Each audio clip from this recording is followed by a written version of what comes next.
Welcome to the Sacred Child Summit. I'm your host, Kathleen Sherrick, and today I'm very pleased to welcome Dr. Tobin Hart. Dr. Hart serves as professor of psychology at the University of West Georgia. He is co-founder of the ChildSpirit Institute, a nonprofit education and research hub that is exploring and nurturing the spirituality of children and adults. His work explores human consciousness, especially at the nexus of psychology, spirituality, and education. Three of his recent books include The Four Virtues, The Integrative Mind, Transformative Education for a World on Fire, and The Secret Spiritual World of Children. Welcome, Dr. Hart. Thank you, Kathleen. Nice to be with you.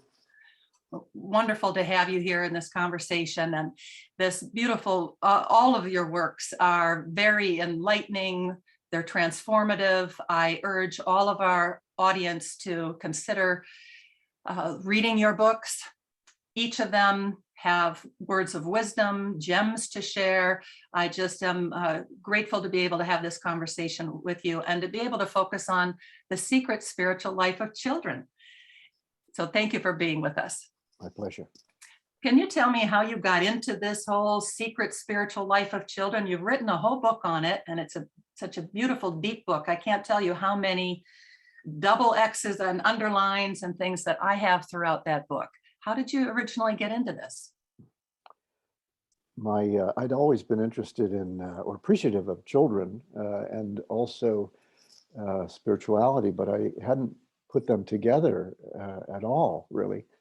It's funny to see how things sort of live side by side sometimes until something brings them together. So one night I was putting my then about 6-year-old daughter to bed and tucking her in, and she said to me, this was a girl who always wanted to stay up later. She's a little party girl, and even as an infant, she was wide awake. She came out without crying. She came out with her eyes open.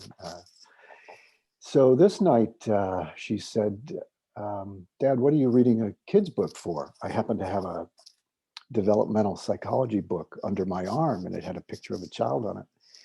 And I said, well, this isn't a kid's book. It's a book about children, you know, what they like and so forth. And she said, well, you mean like seeing angels? And of course, this was the last thing that any developmental psychology book was about. But I took the bait and said, yeah, sure, it could be about that. And she said, well, I see my angel. And over the last maybe 18 months or so, she had mentioned something about this. But I usually just sort of said, okay, time to go to bed. We'll see you in the morning. I took the bait this time. And as a good sort of researcher, I said to her, do you see her now? And she said, just a minute. And she lied back on her bed, surrounded by this forest of stuffed animals, and started to move her spine from side to side, very as if trying to get it in the right spot. She was also taking these deep breaths. Now, mind you, we didn't talk about angels in our household. She hadn't really had any exposure to meditation or to yoga. I had no idea what she was doing. She knew exactly what she was doing. And in 3 or 4 minutes, she said, eyes still closed, this kind of dreamy voice. She said, okay, I can see her now. And I said, okay. And I didn't quite know where to go with this, but I thought, great, okay, this is a good child's imagination. And I said, I wasn't sure what to ask. I said, well, what does she look like? And she said, well, still eyes closed, this dreamy voice. She said, she's got a blue dress on, and it looks like she's got glowy lipstick and makeup on, but she doesn't. It's just her. And I said, okay. I asked another question. I think, what does your angel like to do, or something like that. And she really dismissed my question in a way that something happened then.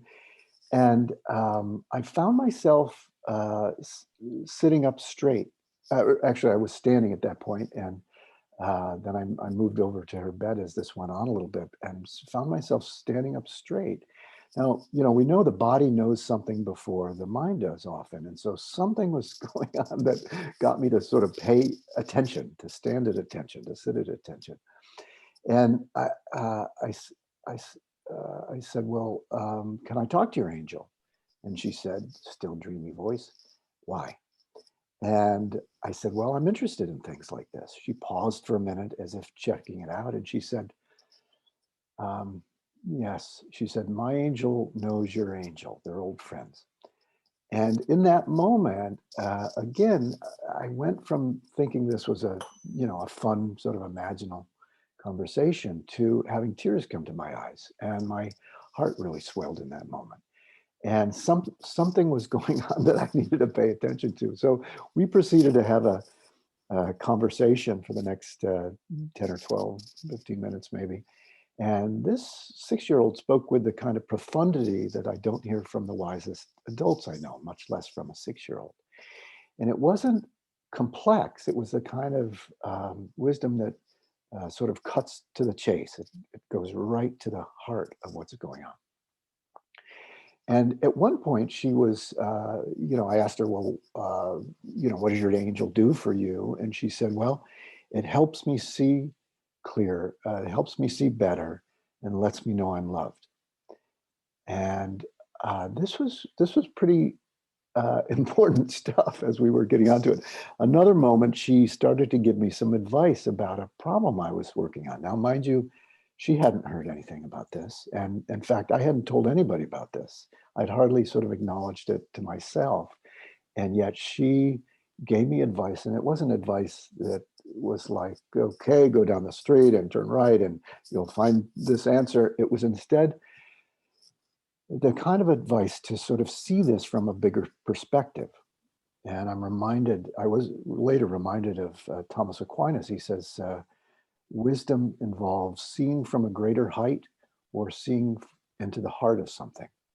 And it was exactly that kind of advice that got me to sort of lift out of the sort of gnashing that was going on with this in order to see it from a bigger perspective. At this point, I didn't want to stop. Well, I didn't care if it was bedtime, but she clearly was sort of coming out of whatever this was, and it was time to go to bed. So I asked her a few more questions, but ultimately I said, is there anything else you want to tell me? And she said, again, checking it out, dreamy voice, she said, children talk to their angels. At this point, I gave her a bigger hug and kiss than I had before, I think, and left and quickly started taking down this conversation on a pad as best as I could. And I mentioned it to my wife at one point, and she got very excited. And after a few times of recounting this, she said, I want to tell you about something that happened to me at 5. And within the next 24 hours, I got an email from somebody to a city 5 hours away that we're going to visit. And they said, I think you should check out this child who's there. There's a website and so forth. Anyway, this led to a series of synchronicities and years actually of following up on stories and having people spontaneously, tell me stories on the plane that I said, I don't know why you're telling me this, but thank you, So anyway, so that's the short form. In fact, one more little piece, when we visited, this was Asheville, North Carolina, that weekend, just for a little family trip, we hadn't been there before. I met with this young girl and I said, I don't know why I'm here. Do you have a clue? And she said, she paused for a minute and she said, you're to write a book about this for these children and for your children. And that was my marching order to move ahead. So anyway, long story, but there you go. Beautiful, beautiful stories. And thank you for taking the marching order and looking into it deeper, because some of the stories that you share in the book are similarly profound, are similarly kind of matter of fact, as if a 3-year-old or a 4-year-old says something as if, well, don't we know this? I mean, it's like a given often. And I appreciate the way that you have approached your research, because it gives us It gives us some depth. It gives us some insight into things that when we are parenting or grandparenting or educators or child professionals, life can be so busy. Life can be about doing, getting things, getting places. And if we were to stop and instead listen, as you have shown us you were able to do during this research, I wonder the things that we would find. So you have, through all of this beautiful research, now have some insights into the nature of a child's spiritual life. And is that what you would call this, a spiritual life? If children are talking with angels or have other connections, how would you define this kind of spiritual life?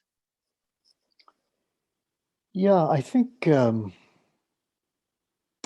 a psychologist by training and a researcher, and so I've tried to stay very close to person's experience and not make too many overlays on that about my belief system or whatever. I've tried to stay very grounded in that way. So, for example, uh, she talks about an angel, but I don't know whether she was talking about what Ralph Waldo Emerson called the oversoul, or what the Indian mystic Aurobindo called the inner teacher, or what Assagioli, the psychiatrist, calls the higher self. And so whether this was actually a disincarnate entity or whether this was some aspect of self, I don't have any way of knowing. What I do know, though, is that the quality of the information and the quality of the guidance that it gave her, uh, comfort and counsel, lets me see better, lets me know I'm loved, is self-authenticating. It's validating simply by what she says, however, whatever labels we put onto that. So that's part of the tack I've taken as we've tried to explore this more. And so in the case of looking at other people's experiences, in addition to seeing extraordinary things like this, I would say that in this case, this young girl, Haley, um, had access to a kind of wisdom, this ability to see into the heart of something or see from a greater height. And that's one aspect that often comes up in the wisdom traditions in terms of the literature. But there are other things too. Of course, all the traditions talk about love and compassion. And so we see this remarkable, I think of an 18-month-old who came up to a friend of mine, and when she was in real despair in a room at a Thanksgiving is coming, a Thanksgiving a gathering, and she was by herself off in a corner, and basically, and this 18-month-old sort of intuitively recognized her suffering and simply came up and touched her on the arm. And this woman says, this was like an electric shock that went through me. And so the child clearly didn't understand in the way that we normally would think of it as an adult about her suffering, but she had an intuitive, organic, instinctual sense of connection and a natural compassion to reach out. Another example of the kind of organic spirituality, unchurched spirituality, we could say. Children also have this capacity for wondering. So you go, a 2 or 3-year-old, and you'll hear why, and then why, and then why, and then why. And so they're like natural philosophers, right? They're not already enculturated into a certain belief system. So they're really doing pure philosophy. They're asking about how you know something. How do you know that? I have another daughter who often asked that, up until the time she was probably 18. How do you know that? And it's often a challenge, but it was a genuine question. It's what philosophers would talk about is epistemology, trying to understand knowing. Others ask the big questions. What are we here for? What's life about? These are the fundamental questions of philosophy, which is also a way of pursuing the spiritual if it's done in this sort of big questioned, open-hearted and open-minded way. Kids have other kinds of spiritual experiences too, or ways of being, and that may be seeing the invisible, sometimes. This kind of, again, access or knowing that transcends what we normally think of as subject-object seeing, which is the basis of science. So it's a more intuitive. And these days,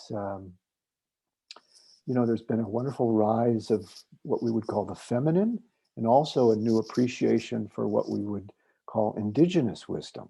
So both of these things are really being incorporated. And I think the feminine, not female or male, but the feminine is largely about interconnection.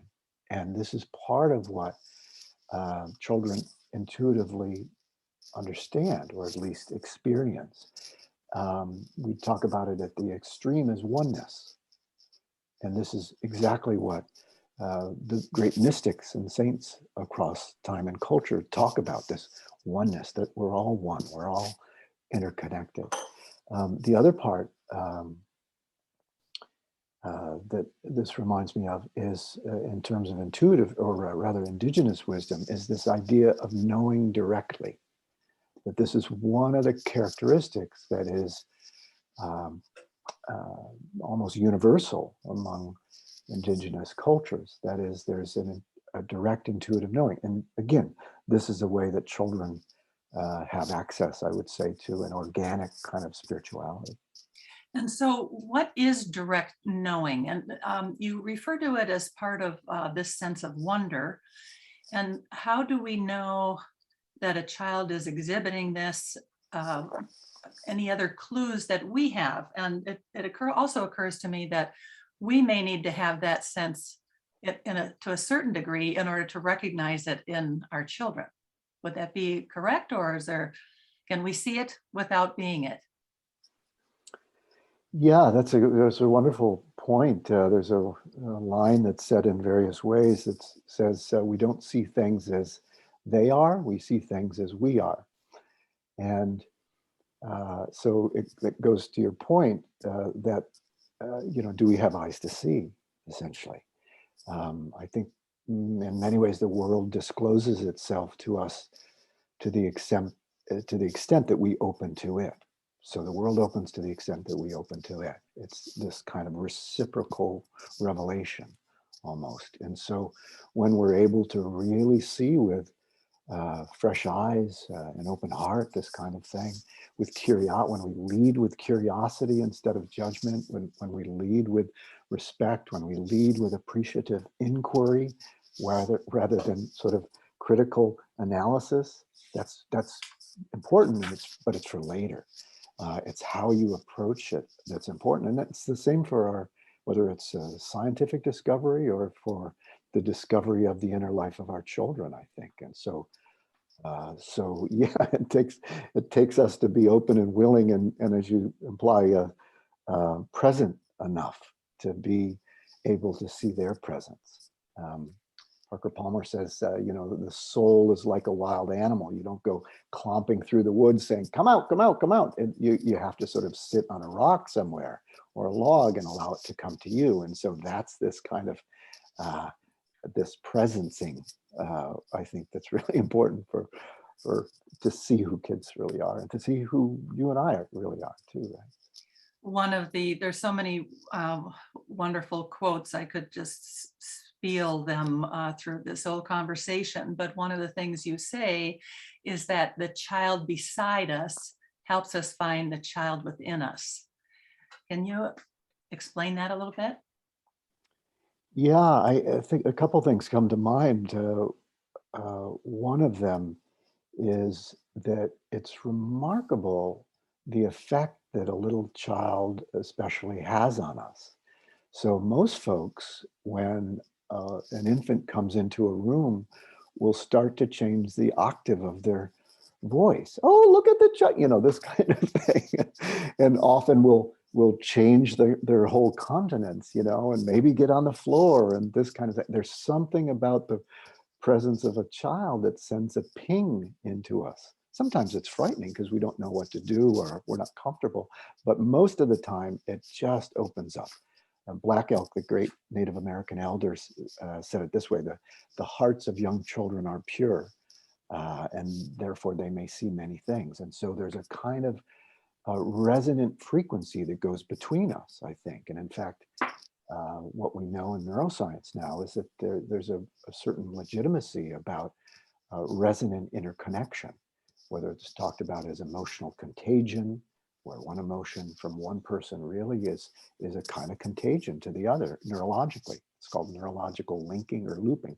So the purity of a child, for example, or a child suffering, a child's ice cream cone, the ice cream falls off the cone in front and the child goes into this, cataclysmic despair. And so your own compassion can go out and you want to rescue, you want to put it back on or give them another. So anyway, that's one sort of way of thinking about it. The other that comes to mind is that, we often, if we're a teacher or a student or a parent, that it's very interesting when our children go through certain ages and stages. In some ways, it triggers and recapitulates ourself at those stages. And so that's another way that it sort of brings us back. One more that makes sense, I think, and that is that I often wonder who's teaching whom, that how this whole sort of mystery is set up. We teach children to brush their teeth, and they teach us about patience, and we teach children to sit up straight, and they teach us about unimaginable love. And so there's this again. We're at their knees many times. I agree with you on all of that. And as you have talked of, you've mentioned stories of remembering the memories of quite a few famous people, including Gandhi, including Saint Catherine of Siena, some of the saints, some of the philosophers of the times, that they have early memories of and stories that they had of awakening or connection, this deep connection when they were young, when they were younger than 6 years old. And so some of those stories I found very heartening. I've had my own experience at age 4 or 5. And many children, it seems, have this. And so it's helpful to know that some that have gone out to change the world, this is not a foreign topic to them, that they experience something similar. Yes, yeah, absolutely. It's actually remarkable to me, and I think it's been largely missed, that many of the most profound, most formative spiritual encounters of these folks that we would recognize as great souls in one way or another were when they were children. And yet almost never has that been mentioned. So Teilhard de Chardin, the great Jesuit and sage and paleontologist, at 5 or 6, he said, "I saw something that shone in the heart of matter. I saw something that shone in the heart of matter." And his entire life after that was in a quest for trying to reconcile the spiritual on the one hand, he's a Jesuit priest, and science on the other hand. He was a world-class paleontologist, paleoanthropologist. And so, I saw something that shone in the heart of matter. And again, in this hyper materialist age where we tend to reduce things down to its physical substrate and think that that's all there is, he recognized what they often describe in other traditions. For example, in Japan, it's talked about as kami. It's this spirit that exists in all things, even in a stone. And we hear about that from saints and sages sometimes, that their enlightenment is that everything is alive, everything is infused with this current, right? And so these moments for many people in different forms, right, became spiritual touchstones, places that they could go back to in one way, or that pulled forward to them, that lived in them still, and that they served as this kind of anchor and grounding and reminder of the path. You talk about concepts like beholding the child and holding, almost in terms of an energetic holding of space for the child as the child unfolds and this kind of thing. How do those concepts relate to us as parents, as grandparents and educators? And by the way, I also think you're onto something there, that we refer to ourselves as raising children. I think they're raising us. They're raising us in thought and vibration, in consciousness. And so the wording that we use, we might have to adjust a little bit. But how these concepts of beholding and holding seem very sacred to me. So how would you describe them? Yeah. Again, I do think children are teaching us. That's for sure. I think this notion of holding is one that we recognize as creating a safe haven for our kids, a place where they can, Halloween is upon us, right? A place where they can come back and count their treasure in some way, whatever treasure is out in the world that they collect, and also lick their wounds. So whatever we do to create a safe place where they can feel fully, that's one of the ways that we hold people, is to give them their feelings, to allow them the space to create their feelings. That is a kind of nourishment, I think. I think nourishment takes place as little things as some rituals, some family rituals. Maybe it's that song that we sing when we go to bed that provides for children a real predictability. We know that children who don't have a lot of predictability in their life have trouble, not so good sound early attachment. And so that stability, that predictability, even the tiny little things, the goofy things, the things we're embarrassed about, those are the things that children really miss if you've forgotten it or are occupied in some other way. Literally holding children is another thing too. And it's not just the act of doing it, but it's the quality of it. So to be able to hold a child so well that you're relaxed enough so that they can fall asleep in your arms, for example, or feel so at ease. But if we're agitated, or if we're doing too much multitasking or whatever, we're not really present to them. Sometimes that's just inevitable. We have to do it in the course of a busy day, but to really hold them in their way.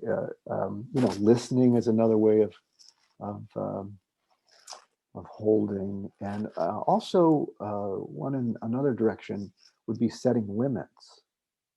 So one of the ways that sometimes new parents and progressive parents sometimes think about things is, I really don't want to inhibit this precious child's energy in any way. And of course, this is pretty organic. And yet, we really don't do children any favors if we encourage them to just be, narcissistic all the time, to not take into account the limits or the ways in which they may affect someone else, or interfere with polite company, or, this kind of thing. So to be able to set limits on what's okay and what's not okay, and not be afraid to parent, is really important, I think. We don't have to do it as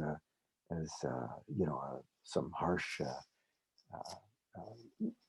fiat. We can do it instead in a loving but firm way. And again, I think this is one of the things that sort of spiritually attuned parents sometimes aren't as confident in. And I think it's really important to be an adult, to be the adult in the room sometimes. So Because it seems it's that straddling that spiritual and human component, perhaps, wanting to allow for the organic sacredness of a moment, and yet realizing there are some ways that we need to be in the world, to be safe, to be loved, to be cared for, and those kinds of things. And those are human methods, perhaps. So we need to be aware of both, is what it sounds like you're saying. yes, yeah, absolutely. So those are some things with holding. The other would be holding, just very briefly, since you asked. this is, you know, this is about leading. If there's one thing I think that I've learned in, you know, struggling with, you know, raising or being raised by my own kids, my own children, it's that if I lead with respect, then things will go okay. Whether I'm upset about something that's happened or whether I'm unsure about what's going on, if I lead with respect, and in some ways that's, you know, what we might think of as even as a kind of beginner's mind, just appreciation for what's going on, and a curiosity for the mystery that's this kid, and what in the world they're doing right now that seems crazy, but it's like, there's something that they're tracking with this, and can I track them? You know, some of the, I think of Cahill Gibran, you know, he says, children don't come from us, they come through us. And so in that way, our beholding is, you know, if we go into an art museum or go into the Muir Woods or someplace where there's just incredible beauty, it's, you know, if we're racing through, if we've got an agenda, if we're instrumental in some way with this, if we're trying to analyze it all, we've lost the encounter.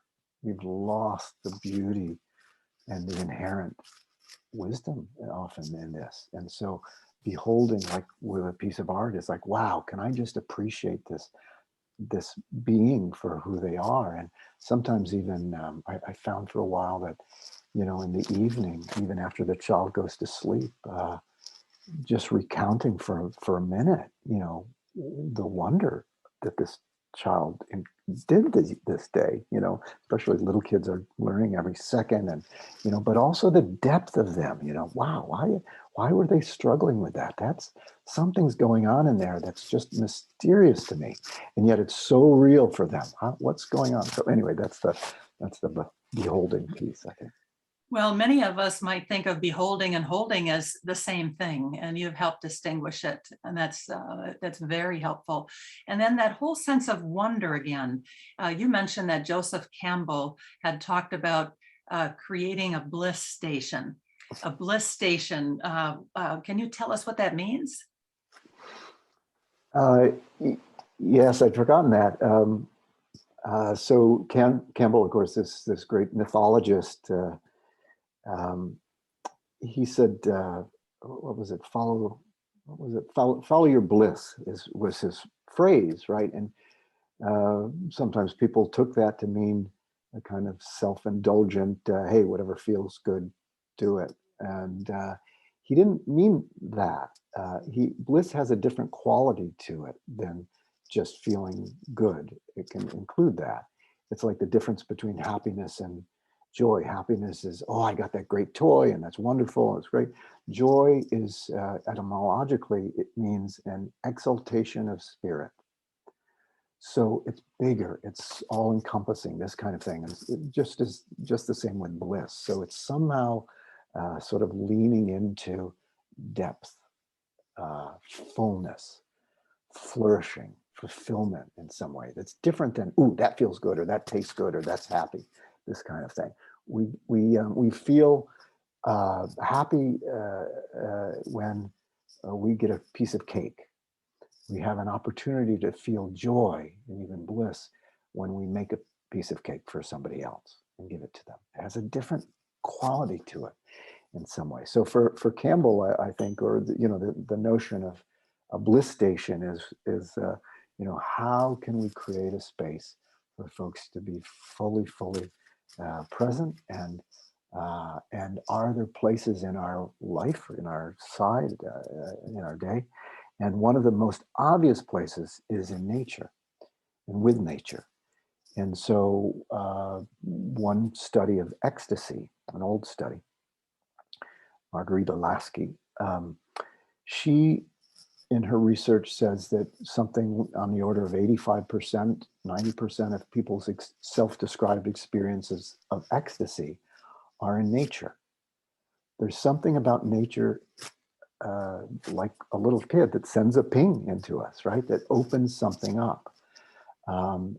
It's the only, Thomas Berry says, nature is, the earth is the only context that has no context. It's its own thing. Our name humans, same as the word humus. It means earth. We're not just on it, we're of it in some way. So there's something that's organic about our connection. And so coming into nature, into the wild in some way is a way that we might find a bliss station to help us lead into that. But so too are things like service. When we really serve another people or learn something big, it can open us up in a way. So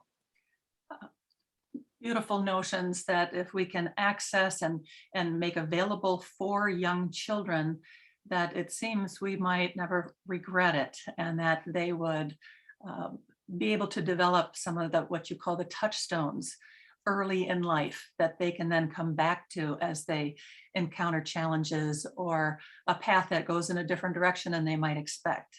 So it sounds like a beautiful way to create some of those touchstones. You have identified 5 freedoms that you say are key to children's spiritual growth. What are they? Why are they important? yeah, so a couple are pretty obvious, and we know this, right? The freedom to play. And these days, that's increasingly a challenge. And when and particularly it looks like the most powerful and instructive and inventive play is free play in nature. And what comes very close to that is free play in general.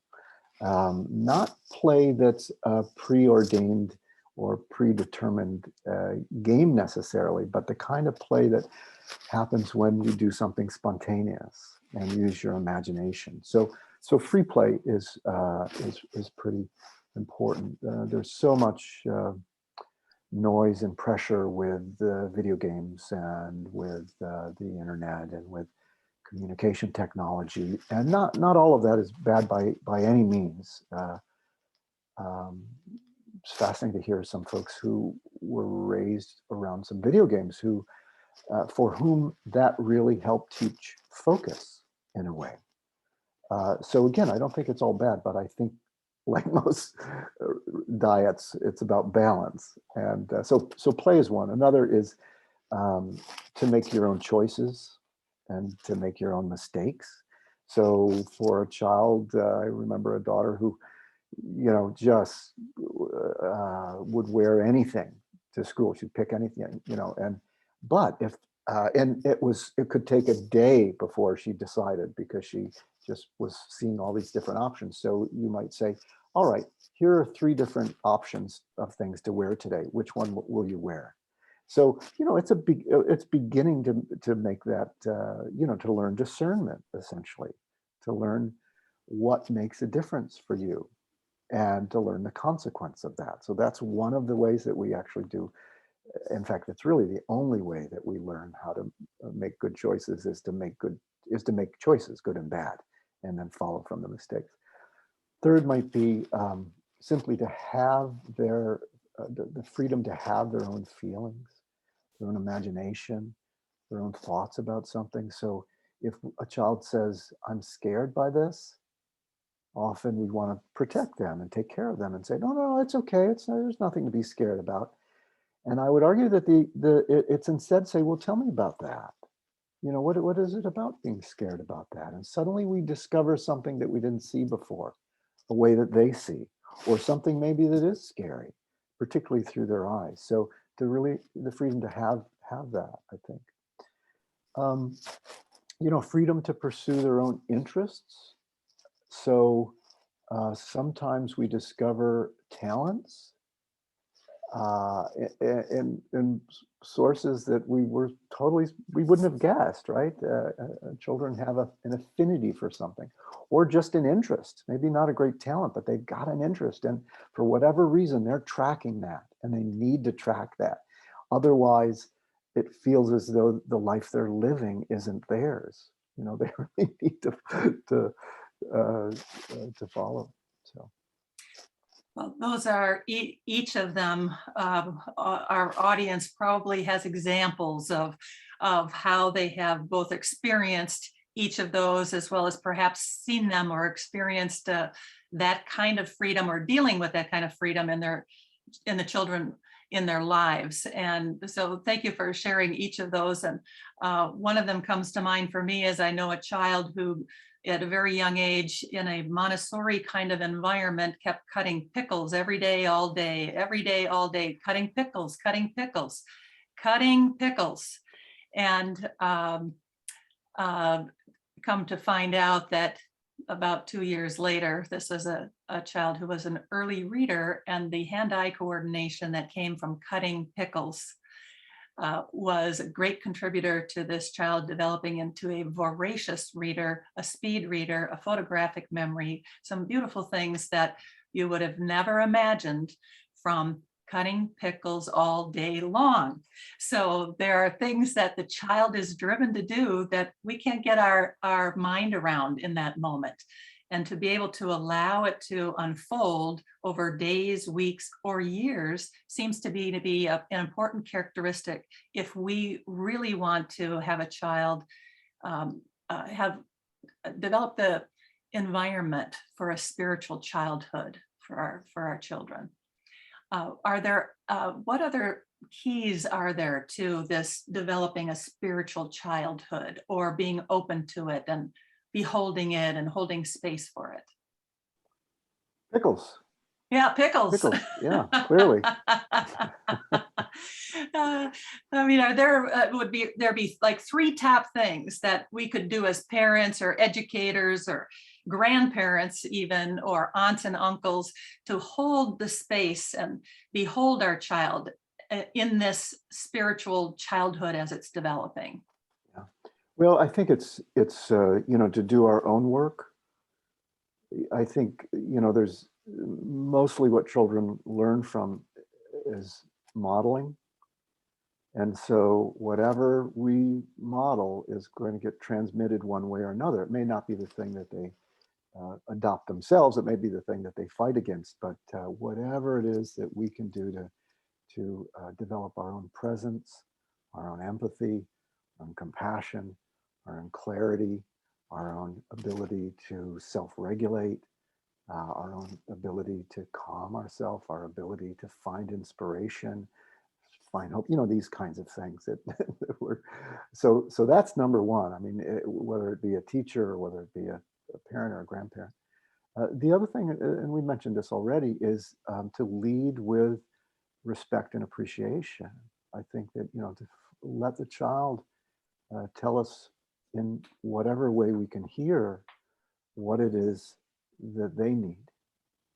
The third thing is I think it's totally fine to have expectations of your children. I mean, it's inevitable, right? But to really allow them to betray us, to allow them to betray our expectations of them and follow their own lead. That's in some ways the sort of fifth freedom, to betray us in some way. Yeah, so those are a few things. The other thing too is that it is valuable, I think, for parents and teachers and so forth to bring the idea of spirituality, or whatever we mean by that, a search for meaning, compassion and love, this kind of thing, to bring it into the middle of the room, to be able to talk about it. And it doesn't have to be talked about with any kind of branding. It doesn't have to be spirituality. We're having our spiritual talk now. It's just to talk about what's going on and in life. And I think that it isn't just about the big moments, the big experiences. Some people will say, well, I don't really remember a big, well, it's fine. It's not just about the experience, it's about ways of being in the world. And those ways of being might be a radical openness, a radical sensitivity. Oh, you're being too sensitive.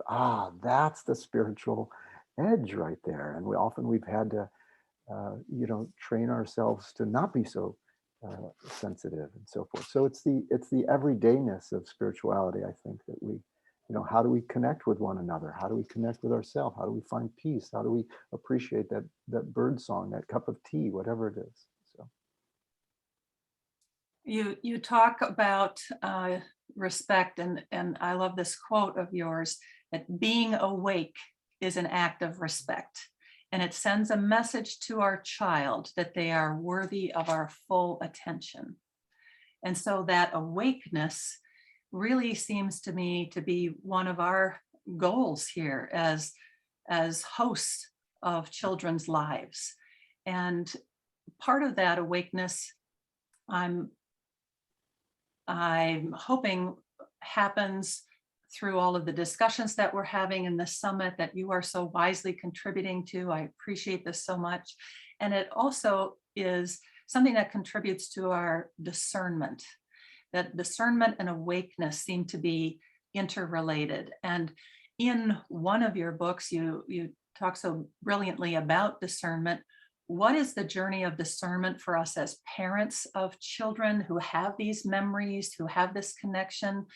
And as parents, as grandparents, educators, what is this journey about, and what wisdom can you share with us about becoming more discerning? yeah, it's wisdom is a funny thing, right? It's not a commodity, which is really interesting. I think we don't collect it necessarily. It's instead the fact that we act wisely or not. And so we may have a really well-trained background in some ways, access to various things. But the idea of discerning wisely requires not only bringing forth whatever it is that we've learned through the school of hard knocks in our study and all that, but it's also especially to tune in to what the situation requires in this moment, that whether we act wisely, whether we make a good judgment or not. And so as we mentioned before, making choices for a child, that is, having a child make these choices as practice and being okay with mistakes, is the same for us too. We need to make the choices and then say, wow, okay, what's the mistake I made? So it's an ongoing process, right?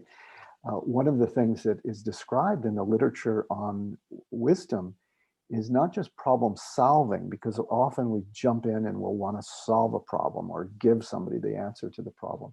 But part of wisdom and discernment is about problem finding. So what are the problems that we sort of imagine that if this particular behavior continues, can we anticipate? That's part of what we can do as humans, is really we're anticipation machines in lots of ways. And so if I'm attuned to the child, maybe I'm going to anticipate a potential problem or a potential opportunity to sort of go with. So discernment is a really tricky thing, I think, in the sense that we want to get it right, and that to recognize that we're going to get it wrong sometimes, and then to allow that to be a feedback loop. Said, "Ooh, I'm off the mark a little bit." So the meaning of the word sin, for example, we could talk about discernment in that way. The meaning of the word sin comes from archery, and it means to miss the mark. So it doesn't mean you're bad. It doesn't mean you're wrong. It doesn't mean you've heard anything. It means that you're off the mark. So use that as feedback to try to get a little closer to what it is your intention is to begin with. So again, it requires a gentleness and a willingness to sort of own up to being awake, and also to being awake to our mistakes, I think, in part. Thank you. And your research is around the secret spiritual life of children. And you talk about, you point out that this kind of research is not done in a lab. It's not done under scientific, rigorous conditions and those kinds of things, but it's in fact done in our living rooms. that this is done with our own children around the dinner table, that this is done in our daily lives. And so how can we become more present to this inner life of our children if we're not aware of it at the moment? And is there, by the way, is there a problem if our children are not telling us stories like this when they're young? Mhm. Well, one of the things that's maybe maybe the thing that's most gratifying about having written something about it and spoken about it a little bit is where a parent will come along and say, "Hey, I'm a really attuned sort of spiritual person, and a parent, and I didn't see this until I read some of the stories about other children, and suddenly I begin to look in a different way." So that's one thing, being sort of informed about what the possibilities are, because often the way that we were raised didn't show some of the things that we might consider these days to be spiritual. If it's not religious, then that lives outside the realm of what some folks would consider a spiritual life. So that's one thing, to be really informed about it. And as we've said before, the idea of normalizing all this is really important in a couple different ways. One is that we can either make too much of this or we can make too little of it. Too little of it is what our habit has been, and that is not listening to the child when they said, "Well, I see my angel." And I mean, it was months and months before I actually took the bait. And I know a little better now to really tune into that a little bit, but also things that we wouldn't normally think of as spiritual. They're again, a weird story about something that, about their imaginary friend, or about hearing or seeing something that other people didn't see. Seeing the invisible is really remarkable. So rather than dismissing things, really entertaining them and asking 3 questions. So the first question is, well, what's that? And then following up with whatever the other 2 questions are. Don't just leaving it at one. That's often the way we help young people, find out more about things themselves. We need to do the same thing to them in some ways. Have you found a connection between recognition and embracing of childhood spirituality and an impact on adult life later? Yes, I've been around this for long enough now that not only can I hear the stories of folks who said, I had this moment of ecstasy. I had what the literature would call a unitive experience, a mystical unitive experience at 5 years old. I told my mom about it, but in my very, conservative religious environment, she said, "Don't ever tell anybody about that again." There's a book, 14th century, I think it is, 2 German Catholic monks. It's called the Malleus Maleficarum. It's called the witch's hammer. That's how it's translated. And it was used for the Inquisition. And basically what it said in Christianity was that anything that involves hearing voices, having visions, healing, these kinds of things that we would think of, is the work of the devil. Anything since Jesus of that. So it was a way of sort of controlling. And so we've got a hangover from that. And it goes from religion to psychiatry in some ways. So until the mid 80s, we didn't acknowledge anything that might be called a spiritual emergency or spiritual emergence. And yet we know people have these breakthrough moments. And so again, it's I've sort of lost what the original question was, but is there an impact in later adult life if we embrace a spiritual childhood? Yes, thanks. So keep me on track. So we can see what it does if we don't. We can see the cost if we don't. If we embrace it, there are different ways of doing research. One is to do research over the course with somebody over at different age groups, and see what might happen if you have, at a point in time, you can interview a 5-year-old, or talk to a 10 and a 15 and a 55 and a 60, or you can watch what's called longitudinal research by seeing what's happened. And fortunately, we've been doing this for at least 25 years or so, and watched some of the kids actually who have grown, who, I knew at 4 or 5 or 6 or whatever, and or who parents, were pregnant at the time, and watch, 20 years later, 25 years later, what happened. And it's fascinating to see the extent to which open and present parenting and an acknowledgement of their uniqueness in all sorts of ways leads to, I think, a more open and accepting self. The inner critic of a child, particularly around these things, is muted some. Whereas in kids that aren't, the kids who don't have the same kind of support, it becomes very secret.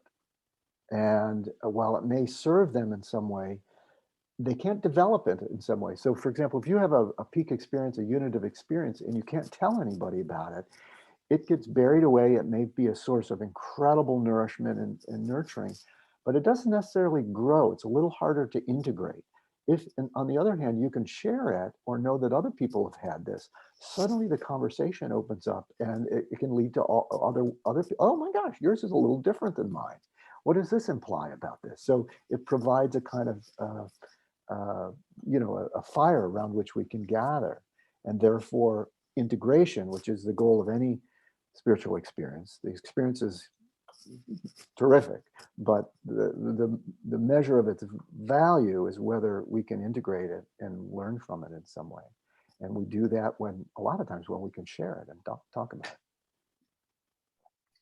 it. Goal is integration. That's a beautiful way to look at this. And Dr. Hart, thank you so much for the conversation today. Are there any other words of wisdom or suggestions that you have for our audience?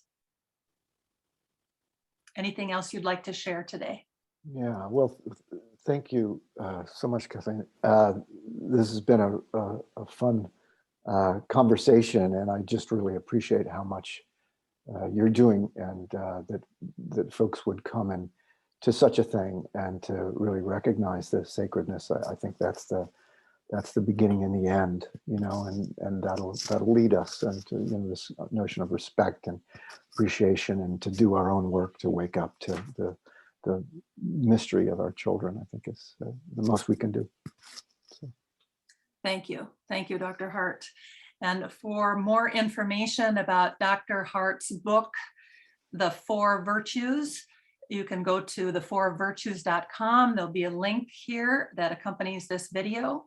And we really appreciate all of your thoughts, your wisdom, your research, because it also helps to raise us. Thank you. My pleasure. You're welcome. Thanks very much.